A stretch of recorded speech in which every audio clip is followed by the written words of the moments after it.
যারা গোপনে গুনাহ করে, যারা গোপনে পাপ করে, এদের লাইফে চারটা কষ্ট আসে, চারটা আযাব আসে দুনিয়াতে। কয়টা আযাব আসে? চারটা আযাব আসে। যে ব্যক্তি গোপনে পাপ করে, গোপনে পর্নোগ্রাফি দেখে, অশ্লীল ভিডিও দেখে, গোপনে হারাম রিলেশন করে, গোপনে গোপনে সবার থেকে আড়ালে সুদ খায়, ঘুষ খায়, তার লাইফে চারটা আযাব আসে। নাম্বার ওয়ান, তার চেহারার যে নূর আছে এই নূরটা দূর হয়ে যায়। নাউজুবিল্লাহ পড়েন প্রিয় ভাইরা, চেহারার নূর হারায় যায়। যে ব্যক্তি গোপনে গুনাহ করে তার চেহারা কোনো নূর থাকে না। আপনি দেখবেন কিছু কিছু মানুষ দেখতে কালো, কিন্তু চেহারা দেখলে মনে হয় নূরে নূরান্বিত উজ্জ্বল চেহারা। সুবহানাল্লাহ পড়েন, কারণ সে গুনাহ করে না। তো চেহারা ধলা না হোক, চেহারা একটা নূর, উজ্জ্বলতা, কিউটনেস, বিউটিনেস আছে না নাই?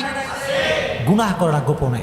আর একজন লোক দেখতে অনেক ফর্সা, অনেক সুন্দর চেহারা, কিন্তু এত বেশি গুনাহ করে তার নূরটা দূর হয়ে যায়, জায়েল হয়ে যায়। এটা থাকে না, এটা থাকে না কলিজার টুকরা ভাইয়েরা।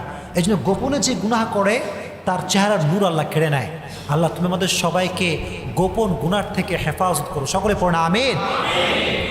দুই নাম্বার যে আযাব তার লাইফে আসে, খুব মনোযোগ দিয়ে শুনবেন, যে গোপনে গুনাহ করে তার ইবাদতে সে কোনো স্বাদ খুঁজে পায় না, কোনো স্বাদ সে খুঁজে পায় না। আপনি দেখবেন লট অফ ইয়াং পিপল, তাদের একটা কমপ্লেন যে হুজুর নামাজে আমি দাঁড়াই but I don't have any kind of concentration, কোনো মনোযোগ নাই। আরে যুবক, কেন নাই?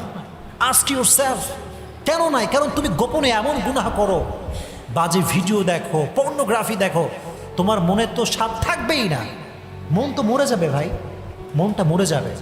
মনে রাখবেন, ইদা কুনতা ফি নি'মাতিন, হাদিস শোনেন, রাসূল করিম সাল্লাল্লাহু আলাইহি ওয়াসাল্লাম বলেছেন, যখন তুমি কোনো নিয়ামতের ভেতরে আছো, নিয়ামতের মূল্যায়ন করো।